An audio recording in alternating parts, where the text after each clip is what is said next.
नमस्कार। स्वर्ग क्या है?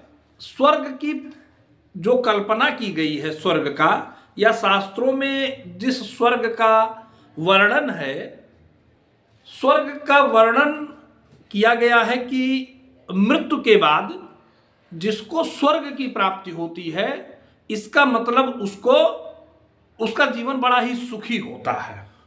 उसे सभी प्रकार की अच्छी व्यवस्था प्राप्त होती है। उस स्थिति का नाम स्वर्ग है। तो ये तो मरने के बाद स्वर्ग वाली बात हो गई कि वहां पर वैभव मिलता है, धन मिलता है, समृद्धि रहती है, प्रसन्नता रहता है, सुख रहता है।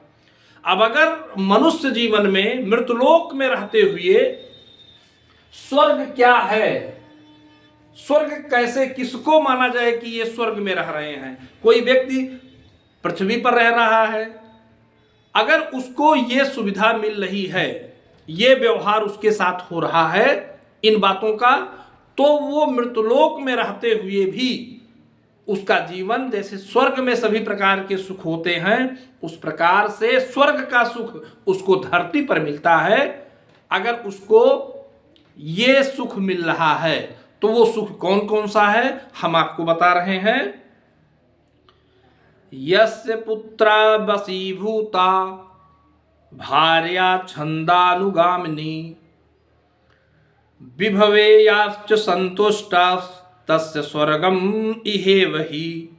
जिसका पुत्र बस में हो, यानी कि पुत्र का आज्ञाकारी होना बहुत आवश्यक है, संतान का आज्ञाकारी होना परम आवश्यक है। पुत्र आज्ञाकारी हो, जो प्राप्त धन से संतोष कर लेता हो,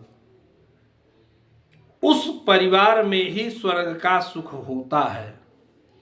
जिसका पुत्र पिता के बस में हो, पत्नी पतिव्रता हो, और जो जितना मिल गया उसमें ही संतोष कर लेता हो, ऐसे परिवार में ही स्वर्ग के समान सुख होता है।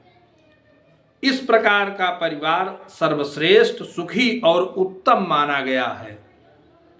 उनका जीवन बड़ा सुखमय होता है और वो पृथ्वी पर रहते हुए भी सुख सा सदृश जीवन व्यतीत करते हैं।